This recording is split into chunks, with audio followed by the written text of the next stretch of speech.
வணக்கம். என்ன செய்தியை பார்க்க போறோம்னு கேட்டீங்கன்னா, திமுக முன்னாள் அமைச்சர்கள் அனைவரும் தலைமறைவு. ஏன் ஸ்டாலின் அவர்கள் கூட இனிமே தலைமறைவாகத்தான் இருக்கணும், இல்லைன்னா சோழி முடிஞ்சிடும். ஏன்னா திமுகவில் இருக்கக்கூடிய முன்னாள் அமைச்சர்களையும் முன்னாள் முதலமைச்சரான ஸ்டாலின் அவர்களையும் காப்பாற்றி கொண்டிருந்த முக்கியமான காவல்துறை அதிகாரி அதிரடியாக நேத்து மாற்றப்பட்டு இருக்கின்றார். அதனால திமுகவினர் ஹை அலர்ட்ல இருக்கிறாங்க, எல்லாரும் தலைமறைவாகி இருக்கின்றார்கள். அது மட்டும் இல்ல, அந்த அதிகாரி இருந்த இடம் என்பது திமுகவை காப்பாற்றுகின்ற இடமாக இருந்தது. அதனால பயம் இல்லாம இருந்தாங்க. இப்போ அந்த அதிகாரிய மாத்திட்டு இருக்காங்க. ஏன் மாத்தினாங்க அப்படின்றதுக்கான செய்தி இணையதளத்தில் கிடைத்திருக்கிறது. அவற்றை தான் உங்ககிட்ட கொண்டு வந்து நான் சேர்க்க போறேங்க. ஸ்டாலின் கூட தலைமறைவா தான் இருக்கணுமா அப்படின்னு சந்தேகம் வரும் இல்லையா? அவற்றுக்கான பதிலை நான் சொல்றேன். ஆனா அதற்கு முன்பாக இதுவரைக்கும் நம்ம சேனலை நீங்க சப்ஸ்கிரைப் பண்ணலனா மறக்காம சப்ஸ்கிரைப் பண்ணிட்டு கொஞ்சம் சப்போர்ட் பண்ணுங்க. முதல்ல நான் ஒரு பேனர் தரேன், அந்த பேனரை பார்த்துட்டு வாங்க. அதற்கு பிறகு எந்த அதிகாரி ஏன் மாத்தினாங்க அப்படின்ற விஷயத்தை கொஞ்சம் விரிவா பார்க்கலாங்க. இந்த பேனரை பாருங்க. இந்த பேனரை நான் பண்ணலைங்க, ஒன் இண்டியா தான் பண்ணியிருக்குது. இந்த பேனருக்கு பின்னாடி இருக்கின்ற செய்தியை நீங்க அறிந்து கொள்ளலாம். ஏன்னா நம்முடைய ஸ்டாலின் ஐயாவை பொறுத்த வரைக்கும் லண்டன்ல இருக்கிறார்னு உங்க எல்லாருக்கும் தெரியும். கூடவே உதயநிதி இருக்கின்றார், இன்பன் உதயநிதி இருக்கின்றார். அவங்க பேரனில் அவர் பட்டம் வாங்குகின்றார் லண்டன்ல. அப்படின்றதுனால அந்த பட்டமளிப்பு விழாவில் கலந்து கொள்ள வேண்டும் என்பதற்காக குடும்பத்துடன் போயிருக்கிறாங்க, ஓய்வும் எடுக்கின்றார்கள். அதோட நம்ம ஸ்டாலின் ஐயா அவர்கள் மருத்துவ பரிசோதனையும் செய்து கொள்ளுகின்றார்கள். இதெல்லாம் நமக்கு தெரிந்தது. ஆனால் இப்போது இருக்கின்ற அரசாங்கமானது ஸ்டாலின் அவர்கள் லண்டன்ல போய் என்ன பண்றார் என்று உளவுத்துறை மூலமாக கண்காணித்துக் கொண்டு இருக்கின்றார்களாம். அதான் இந்த பேனருடைய செய்தி. 24 மணி நேரம் நம்ம ஸ்டாலின் அவர்கள் லண்டன்ல என்ன பண்றாரு அப்படின்றத உளவுத்துறையானது கண்காணிக்கிறதா. நம்ம முன்னாள் முதலமைச்சர் ஸ்டாலின் அவர்கள் பெங்களூர் போனார், குடகுக்கு போனார். அங்க போயிட்டு சும்மா இல்லை, அங்க 2 வேலை பார்த்ததாக சமூக வலைதளத்தில் செய்தி வருது. ஒன்னு, தவேக அரசாங்கத்துக்கு எதிராக ஒரு சரி, இந்த ஆட்சியை எப்படியாவது கலைக்க முடியுமா என்று சொல்லிட்டு. 2வது, பாஜகவுடன் கூட்டணிக்கு பேச்சுவார்த்தை நடந்தது, உங்க எல்லாருக்கும் தெரியும். அதே மாதிரி திருவள்ளூருக்கு அருகாமையில நம்ம ஸ்டாலின் அவர்களுடைய பண்ணை இருக்குது. அங்கதான் வந்து பாத்தீங்கன்னா நம்ம ஸ்டாலின் ஐயா அவர்களுடைய வாட்டர் கம்பெனி இருக்குது. அங்க போய் 1 வாரம் தங்கினாங்க. அங்கேயும் வந்து தமிழகத்துடைய உளவுத்துறையானது அவங்க என்ன பண்றாங்க அப்படின்னு சொல்லிட்டு கண்காணித்தது. அங்க போயும் கிட்டத்தட்ட ஒரு 38 பேரை நம்ம ஸ்டாலின் ஐயா அவர்கள் நியமித்திருந்தார். எதற்கு நியமித்திருந்தார்? எதுக்குன்னா திமுக எதுக்குப்பா தொடர்ந்து தோல்வி அடைந்து கொண்டே வருது, அதனால தொண்டர்கள் இடத்துல முழுமையாக கேட்டறிந்து வாங்க அப்படின்னு சொல்லிட்டு தொண்டர்கள் கருத்து தான் இனிமே கட்சிக்குள்ள நடைமுறைப்படுத்தப்படும், களை எடுக்கப்படும், எந்தவித ஒளிவு மறைவின்றி கருத்தை வாங்கிடுவாங்க அப்படின்னு சொன்னார். அந்த கருத்தை தான் உட்கார்ந்து திருவள்ளூரில் இருக்கக்கூடிய தன்னுடைய பண்ணை வீட்டில் உட்காந்து ஆய்வு செய்ததாக உளவுத்துறை சொல்லிச்சு. ஆனா அதையெல்லாம் தாண்டி தவேக அரசாங்கத்துக்கு என்ன சூன்யத்தை வைக்க முடியும்? சந்திரபாபு நாயுடு அவர்கிட்ட பேசி திமுக பாஜக கூட்டணிக்கு அச்சாரம் போட்டதாக சொன்னாங்க. ஸோ இந்த வேலையெல்லாம் வந்து சரியா கண்காணித்து இப்போ ஒரு அதிகாரி மாற்றப்பட்டிருக்கின்றார்ல, அதெல்லாம் தவேக அரசாங்கத்துக்கு சொன்னதாக ஒரு நம்பிக்கை ஏற்பட்டது. ஆனா அந்த அதிகாரி யாருன்னு உங்களுக்கு தெரியும். அவர் தான் அருண் IPS அவர்கள். சென்னை கமிஷனராக இருந்தார். இவரு திமுகவில் கரைவெட்டி கட்டாத ஒரு மாவட்ட செயலாளராகவே வேலை பார்த்தார். திமுக விசுவாசம் அவ்வளவு இருந்தது. இவ்வளவு திமுக விசுவாசம் இருக்கக்கூடிய அருண் IPS அவர்கள் லஞ்ச ஒழிப்புத்துறைக்கு இயக்குனராக போட்டாங்க. இது தமிழக வெற்றி கழகத்தில் இருக்கக்கூடிய முன்னணி நிர்வாகிகளுக்கே வந்து ஏத்துக்கல. அந்த அளவுக்கு மன கஷ்டமா இருந்தது. ஏன்பா திமுகவுடைய கைகூலியை கொண்டு போய் லஞ்ச ஒழிப்பு துறையில போட்டா திமுக காரன் அத்தனை பேரும் ஹை அலர்ட் ஆகிடுவானு. எங்கேயாவது ரைடுன்னு ஒன்று போனா போதுமே, உடனடியாக இந்த அருண் IPS வந்து தகவல் சொல்லிடுவாரு. அதனால லஞ்ச ஒழிப்பு துறைக்கு போய் போடலாமா அப்படின்னு எல்லாரும் கேள்வி கேட்டிருந்தாங்க. இப்போது இருக்கின்ற முதலமைச்சருக்கு நம்முடைய தொல் திருமாவளவன் அவர்கள் மீது ஆழ்ந்த நம்பிக்கை. அவர் எந்த ஒரு ரெக்கமெண்டேஷன் பண்ணாலும் சரி அது அறிவார்ந்ததாக இருக்கும், நடுநிலையாக இருக்கும், நேர்மையாக இருக்கும், மக்களுக்கு சேவை செய்யற மாதிரி இருக்கும் அப்படின்னு சொல்லிட்டு நம்முடைய முதலமைச்சர் சி ஜோசப் விஜய் அவர்கள் நம்பினாருங்க. ஆனா கடைசியில திமுகவுடைய ஸ்லீப்பர் செல்ல தான் வந்து திருமாவளவன் அவர்கள் இன்னைக்கு இருக்கக்கூடிய ஆட்சியாளர்கிட்ட ரெக்கமெண்டேஷன் பண்ணியிருக்கிறார் அப்படின்றதுக்கு கிட்டத்தட்ட 50 நாள் கழிஞ்ச பிறகுதான் தெரிஞ்சிருக்குது. அதனால தான் அதிரடியாக வந்து இந்த அருண் ஐபிஎஸ் அவர்களை காவலர் பயிற்சி பள்ளிக்கு அதிரடியாக மாற்றியிருக்கின்றார்கள். இப்போ லஞ்ச ஒழிப்பு துறைக்கு மகேஸ்வரி ஐஜியா இருக்கிறாங்க. அவங்கள கூடுதல் பொறுப்பாக லஞ்ச ஒழிப்புத்துறை இயக்குனர் வேலையும் பார்த்துக்குங்க அப்படின்னு உத்தரவிட்டு இருக்கின்றார்கள். இந்த அருண் ஐபிஎஸ் உடைய அளப்பறை எந்த அளவுக்கு இருந்து தெரியுமா? ஆதவர்ஜுனா இன்னைக்கு அமைச்சர், இன்னைக்கு தமிழக வெற்றி கழகத்துல அவரை சைலண்ட் பண்ணி வச்சிருக்கிறாங்க. ஏன்னா திருமாவளவன் அவர்கள் வந்து ஆதவர்ஜுனா கிட்ட ரெக்கமெண்ட் பண்ண, ஆதவர்ஜுனா போய் விஜய் கிட்ட ரெக்கமெண்ட் பண்ண, அதுக்கு பிறகுதான் இந்த அருண் ஐபிஎஸ் அவர்களை வந்து லஞ்ச ஒழிப்புத்துறைக்கு போட்டாங்க. ஆனால் இந்த அருண் ஐபிஎஸ் அவர்களுடைய நேர்மை கேள்விக்குறியாச்சு.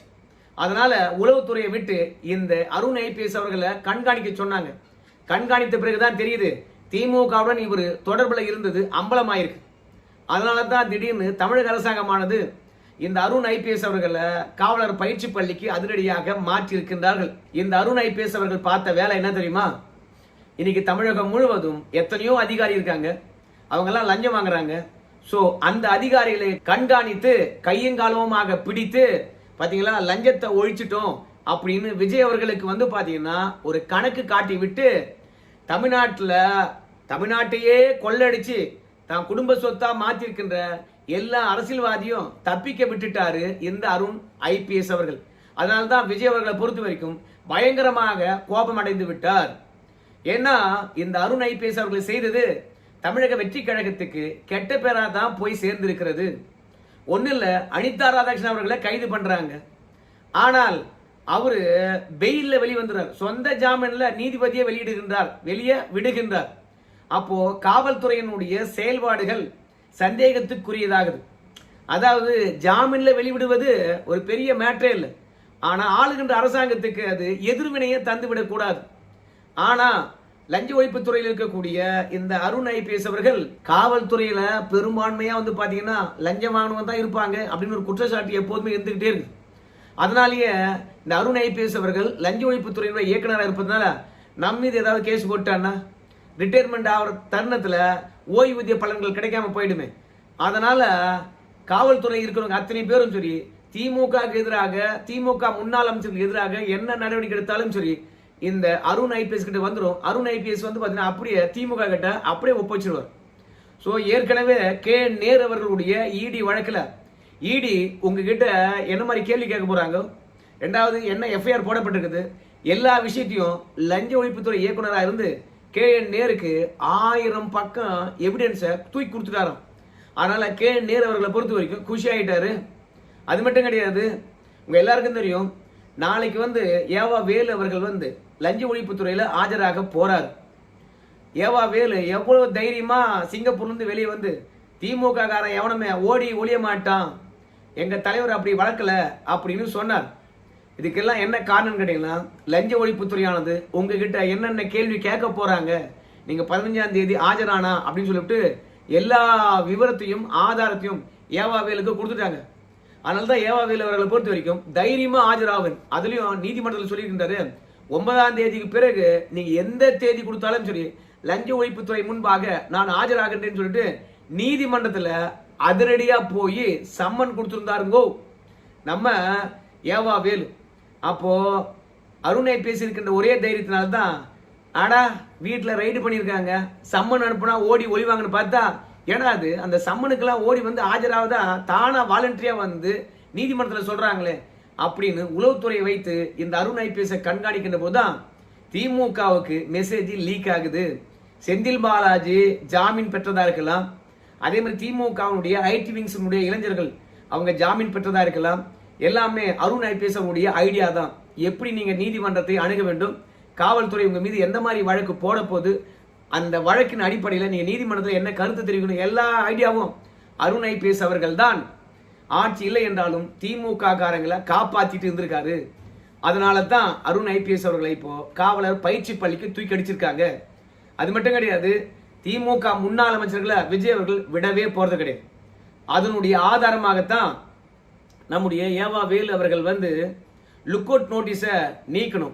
அப்பதான் நான் வந்து சிங்கப்பூர்ல இருந்து வருவேன், அந்த லுக் அவுட் நோட்டீஸ் இருந்தா நான் வந்து சென்னையில் இறங்கும் போது கைது பண்ணிடுவேன் காவல்துறை, நான் சம்மனுக்கு ஆஜராகின்றேன், விசாரணைக்கு ஒத்துழைப்பு நல்குகின்றேன் என்று சொல்லும்போது கூட இந்த லுக் அவுட் நோட்டீஸ் என்ன கைது பண்றதுக்கு தான். அதாவது என் மீது இருக்கின்ற குற்றச்சாட்டுகளை நீதிமன்றத்தில் சொல்றதுக்கு நான் தயாரா இருக்கிறேன், விசாரணை மன்றங்களில் சொல்றதுக்கு தயாரா இருக்கிறேன், லஞ்ச ஒழிப்புத்துறை கிட்ட கூட சொல்ற தயாரா இருக்கிறேன். ஆனா லுக் அவுட் நோட்டீஸை விட்டு என்னை கைது பண்ண பாக்குறாங்க அப்படின்னு நீதிமன்றத்தில் போய் லுக் அவுட் நோட்டீஸுக்கு தடை வாங்கிட்டு வந்துட்டாரு நம்ம ஏவா வேலு. ஆனா இந்த தமிழக வெற்றி கழகமானது ஏவா வேலு அவர்கள் 15ஆம் தேதிக்கு பிறகு எஸ்கேப் ஆனாலும் எஸ்கேப் ஆயிடுவாங்க. ஏன்னா அவ்வளோ விஷயங்கள் ஏவா வேலு கிட்ட இருந்து கறந்துருக்கிறாங்க. அதை வச்சு கேள்வி கேட்க போறாங்க. அது உண்மைக்கு மாறாகவோ இல்ல ஏற்கனவே இருக்கின்ற தகவலுக்கு முரணாகவோ பதில் வைத்தார்னா கண்டிப்பா லஞ்ச ஒழிப்புத்துறையானது கைது பண்றதுக்கு களத்தில் இறங்கும். உடனடியாக இப்போ லுக் அவுட் நோட்டீஸுக்கு தடை இருப்பதனால எந்த நாட்டுக்கு வேண்டுமானாலும் தப்பிக்கலாம். அதனால உச்ச நீதிமன்றத்துக்கு போய் நம்முடைய ஏவா வேலுக்கு எதிராக லுக் அவுட் நோட்டீஸுக்கு போட்ட தடையை நீக்கணும், அவரு குற்றவாளி, அவர் எங்கன்னா தப்பிச்சிடக்கூடாது, அவர் கண்காணிக்கப்படுகின்ற நிலையில் இருக்கின்றார், அவர் மீது வழக்குகள் இருக்கிறது, தயவு செய்து அவருக்கு லுக் அவுட் நோட்டீஸ் போட்டிருக்கோம், அந்த லுக் அவுட் நோட்டீஸுக்கு தடை விதிச்சிருக்காங்க, அதை நீக்கணும் அப்படின்னு சொல்லிட்டு தமிழக வெற்றி கழகமானது உச்ச நீதிமன்றம் வரைக்கும் போயிருக்குன்னா திமுக முன்னாள் அமைச்சர்களை நான் சும்மா விட போறதில்ல. நீங்க என்ன பண்ணிருக்குன்னு தெரியுமா அப்படின்னு சொல்லிட்டு ஒவ்வொரு அமைச்சர்களையும் குறி வைத்திருக்கின்றார்கள். அதனால்தான் உச்ச நீதிமன்றம் வரைக்கும் போயிருக்கிறாங்க. இந்த மாதிரி திமுகவுடைய முன்னாள் அமைச்சர்கள் ஊழல்களை தூசி தட்டுகிறதுக்கு தமிழக வெற்றி கழகம் தயாரா இருக்கின்ற பொழுது இந்த அருண் ஐபிஎஸ் இருந்தார் என்றால் தடையா இருக்கும். அதனால முதல்ல ஏவா வேலு அவர்கள் விசாரணைக்கு வரதுக்கு முன்பாகவே தட்டி தூக்கி அவரை காவலர் பயிற்சி பள்ளிக்கு போடு அப்படின்னு விஜய் அவர்கள் சொல்லிவிட்டாருங்க. இந்த அருண் ஐபிஎஸ் தவேகாக்காரங்க சென்னையில பிரச்சாரம் பண்ண உடல தேர்தல் ஆணையமானது இவரை இடமாற்றம் செய்யணும் அப்படின்னு சொல்லிட்டு இடமாற்றம் செய்திருந்தார்கள். இப்படி ஆதிவாசியினுடைய புகார்னால இடமாற்றம் செய்த இந்த அருண் ஐபிஎஸ் தவேகா ஆட்சி வந்த பிறகு லஞ்ச ஒழிப்புத்துறைக்கு போட்டது திமுக காரன் உஷாராவத்துக்கு வாய்ப்பாக போச்சு. அதனால கண்டிப்பா இந்த விஜய் அவர்கள் எந்த பக்கம் ரூட் எடுக்கிறாரு அப்படின்றத திமுக காரங்கிட்ட சொல்லிட்டு இருப்பார். தபார் 5 வருஷம் ஆனாலும் சரி எந்த திமுக காரனும் தப்பிக்க முடியாது, அந்த ஆள் அவ்வளவு கொலவரியில் இருக்கான், தயவு செய்து இட்லிஸ்ட்ல யாரெல்லாம் இருக்கிறீங்க தெரியுமா அப்படின்னு எல்லா விஷயத்தையும் அருண் ஐபிஎஸ் இந்த 50 நாள்ல திமுக கிட்ட சொல்லிட்டு இருப்பார். அதனால திமுக முன்னாள் அமைச்சர்களை பொறுத்த வரைக்கும் எது எதெல்லாம் ஆதாரங்களோ அதை அழிப்பாங்க, இல்ல மறைப்பாங்க, இல்ல இவங்களே பாத்தீங்கன்னா தலைமறைவா இருப்பாங்க. அதுல எந்த விதமான மாற்று கருத்தும் கிடையாது. இந்த அருண் ஐபிஎஸ் அண்ணா பல்கலைக்கழக பாலியல் விஷயத்துல எந்த அளவுக்கு முரண்பாடா நடந்து கொண்டார் என்ற விஷயம் தெரியும். பாதிப்படைந்த பெண்ணுடைய முழு விவரத்தையும் வெளியிட்டார். யார் இந்த சார் என்ற விஷயத்தை அந்த பெண் எஃப்ஐஆர்ல குறிப்பிடுகின்ற பொழுது எப்பா இந்த குற்றச்செயல்ல ஒரே ஒரு ஆள் தான் இருக்கிறாரு அப்படின்னு விசாரணை ஆரம்ப கட்டத்தில் இருக்கின்ற போது அண்ணா பல்கலைக்கழக பாலியல் விஷயத்துல யாரோ ஒரு முக்கிய திமுக பிரமுகரை இந்த அருண் ஐபிஎஸ் அவர்கள் காப்பாற்றினார். அதிமுக பாஜக யார் அந்த சார் என்று கேள்வி கேட்டாங்க. அது மட்டும் இல்ல ஆம்ஸ்டாங் கொலை வழக்குல குற்றவாளி ஒருத்தர் இருக்க இன்னும் சில பேரை குற்றவாளியாக சேர்த்து அவங்கள என்கவுண்டர் போட்டிருக்காங்க. அது போலி என்கவுண்டர் வேற சொல்றாங்க. அந்த வழக்கெல்லாம் இன்னைக்கு அருண் ஐபிஎஸ் அவர்களுடைய மாற்றத்துக்கு பிறகு தோண்டி எடுக்கப்படும் அப்படின்னு சொல்றாங்க. அதனால அருண் ஐபிஎஸ் லஞ்ச ஒழிப்புத்துறையிலிருந்து வெளியேறினது திமுகவுக்கு பெரிய ஆபத்தாக மாறி இருக்குது. கொஞ்சம் காலம் யாரும் ஆவேசமா பேட்டி கொடுக்காதீங்க, வீட்டில் இருந்தீங்கன்னா கூட முடங்கிருங்க, வெளியில போகின்ற போது கண்ணியமா பேச கத்துக்குங்க, அரசியல் ரீதியாக விமர்சனம் பண்ணுங்க, தேவையில்லாம பாத்தீங்கன்னா ஆட்சியாளர்களை கோவப்படுத்திடாதீங்க. 5 ஆண்டுக்கு பிறகு நம்ம ஆட்சி தான் வரும் என்று உறுதியா சொல்ல முடியாது, தயவு செய்து கொஞ்சம் பார்த்து நடந்துக்குங்க அப்படின்னு ஸ்டாலின் அவர்களே அறிவுறுத்தியிருக்கின்றாராம். லண்டன்ல அவரை பொறுத்த வரைக்கும் திமுக ஆட்சிக்கு எதிராக காய் நகர்த்துக்கின்றாரா என்னன்னு தெரியல.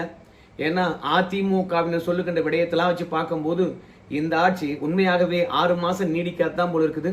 சரி, அருண் ஐபிஎஸ் அவர்கள் திமுகவினரை காப்பாத்திட்டு இருந்தார். இன்னைக்கு அவரை இடமாற்றம் செய்திருப்பதனால நம்முடைய அன்பில் மகேஷ் பொய்யாமொழியிலிருந்து, அப்புறம் நம்முடைய பிடிஆர் பயணிகள் தியாகராஜனில் இருந்து, நம்முடைய உதயநிதி, சபரீசன், அமைச்சர் மூர்த்தி, கே நேரு, தாமு அன்பரசன். ஏன்னா தாமு அன்பரசன் மீது 2 வழக்கு சமீபத்தில் தான் பதிந்தார்கள். நில ஆபகரிப்பு புகார். ஏன்னா தேர்தல் அலுவலகம் அமைப்பதற்கு நம்ம தாமு அன்பரசனுக்கு ஒருத்தர் நிலம் கொடுக்குறாரு.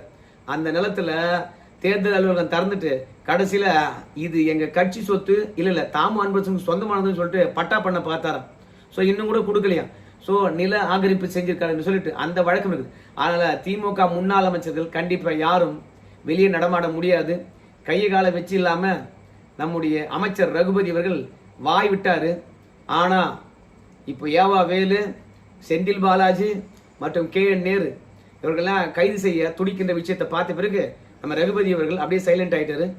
அது மட்டும் இல்ல, இப்போ திமுகவில் உதயநிதி ஸ்டாலின், அதுக்கப்புறம் சபரீசன், அப்புறம் ஸ்டாலின் இவங்கெல்லாம் வந்து தலைமறைவா தான் இருக்காங்க. லண்டன் போனது 15 நாள் விடுப்பு, ஆனா அடுத்த 15 நாள் எக்ஸ்ட்ரா எடுத்துக்கிட்டு லண்டன்ல இருக்க வாய்ப்பு இருக்குது அப்படின்னு சொல்றாங்க. பட்ஜெட் கூட்டத்தொடர் தொடங்கினா மட்டும்தான் உதயநிதி ஸ்டாலின் வருவார், இல்லைன்னா லண்டன் தான் அப்படின்னு சொல்றாங்க. இதுக்கெல்லாம் காரணம் இந்த அதிகாரி மாற்றப்பட்டது தான் அப்படின்னு சொல்றாங்க. பார்க்கலாம் என்ன நடக்க போகுதுன்னு சொல்லிட்டு. அருண் ஐபிஎஸ் அவர்களை மாத்தின பிறகு தவேக அரசாங்கம் துணிச்சலாக திமுக முன்னாள் அமைச்சர்களை கைது செய்யுமா, மக்கள் வரி பணத்தை ஆட்டையா போட்டவனை ஜெயிலில் அடைக்குமா என்பதெல்லாம் பொறுத்து பார்க்கலாம். ஜெயலலிதாவும் நானும் ஒன்று தான் அப்படின்னு சபதம் ஏற்றிருக்கின்றாராம் விஜய். திமுக காரனை பழி தீர்த்தாதான் நம்ம ஜெயலலிதாவும் நம்ம விஜய் அவர்களும் ஒன்றுன்னு தமிழக மக்கள் ஏற்றுக்கொள்வாங்க. பார்க்கலாம் இந்த ஆட்சியாளர்கள் என்ன பண்ண போறாங்கன்னு சொல்லிட்டு. நன்றி நண்பர்களே.